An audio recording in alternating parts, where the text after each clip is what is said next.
Me pasó otra cosa, que yo viví en Suecia 10 años y allá había muchos refugiados, no solamente latinoamericanos, había que venían de los frentes de guerra, venían de Irán, de Irak, de Kurdistán. Y cuando ellos contaban cosas, eran espantosas. Es más, lo que nos había pasado a nosotros era un poco de tortura y cárcel, pero ellos estaban amenazados los hijos, niños, y por eso no se podían ir del país. Porque al Irán mandaban a los niños, chicos, a desarmar minas, en los campos de minas, porque como eran livianitos, ¿no?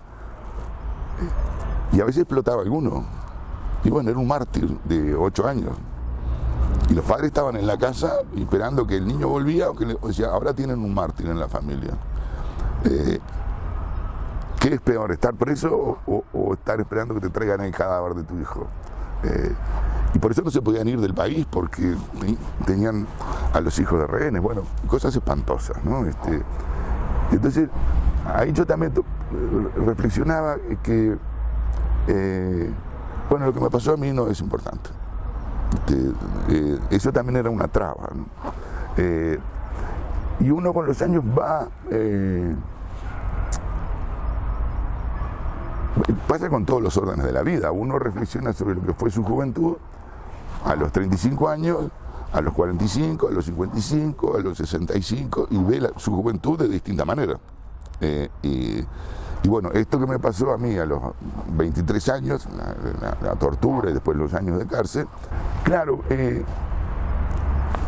y la reflexión con respecto más general es con respecto a la violencia en América Latina, ¿no? Que era y sigue siendo un territorio muy violento en todos los órdenes, político, la delincuencia, los golpes de Estado, las dictaduras, el maltrato a los pobres, a los presos, a los menores, y creo que no sé si todos, pero muchos hemos o pensamos que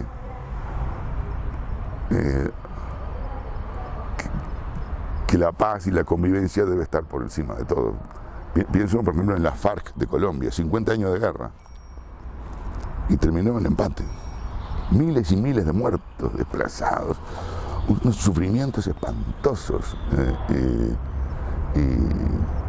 Y ahora la FARC se transforma en un partido político y va a las elecciones. Entonces, y todavía no terminó ahí la violencia, porque las consecuencias de 50 años de guerra han sido desastrosas para el país, para la sociedad, para la convivencia.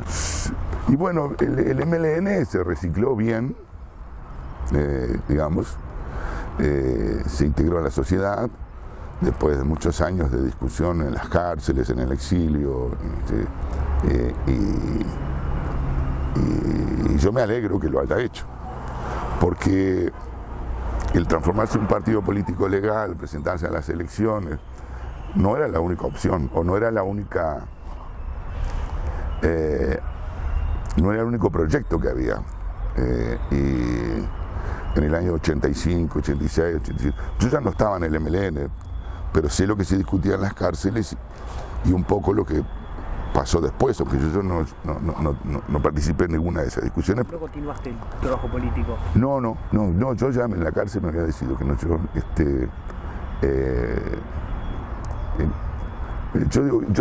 yo empecé a escribir en la cárcel y en 1981 y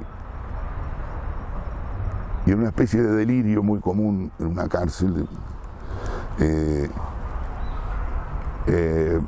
me declaré escritor a mí mismo.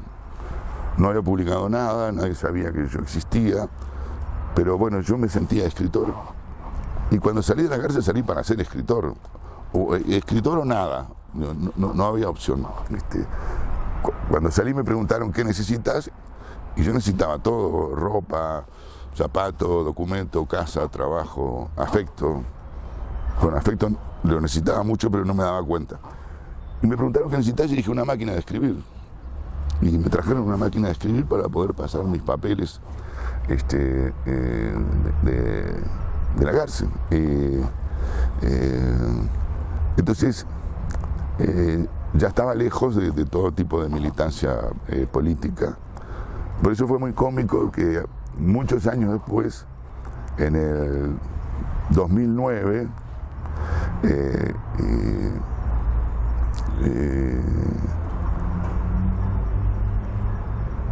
pasé a ocupar un cargo de responsabilidad política en el gobierno como viceministro, ¿no? Que fue el más sorprendido fui yo por la decisión del presidente Tabaré Vázquez, y acepté porque eran 6 meses, ¿viste? Y después quedé vinculado 5 años más, y que nunca estuvo en mis planes, nunca estuvo en mi proyecto. Yo en realidad me había retirado de toda vida social y pública cuando cumplí 60 años, en una especie de otro delirio. Con mi mujer nos fuimos a vivir al campo. Y bueno, volviendo a la pregunta, sí, el MLN se recicló muy bien. Sí que le costó muchos años de discusión interna.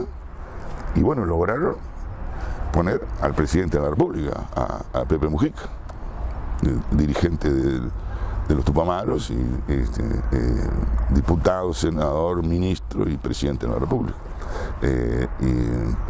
Entonces fue una... También tiene que ver con, creo yo, con que la sociedad absorbió eso, ¿no? Que la derecha también, la izquierda en general, el Frente Amplio, fue receptiva del MLN, de los militantes del MLN, y también la derecha política, ¿no? Es mejor, supongo que dijeron, es mejor tenerlos acá en el Parlamento que en la calle. Y también la sociedad uruguaya en general, ¿no? Porque ahora, volviendo a lo de las FARC, tienen enormes problemas para que la sociedad los acepte en la actividad política legal. Pero allá fue terrible, fueron 50 años de guerra, fueron miles de muertos. Acá fue mucho más amortiguado, y creo que a nadie se le ocurriría en este momento, ni de la derecha ni de la izquierda, plantearse que la violencia puede llegar a transformar la sociedad para bien de algo, ¿no?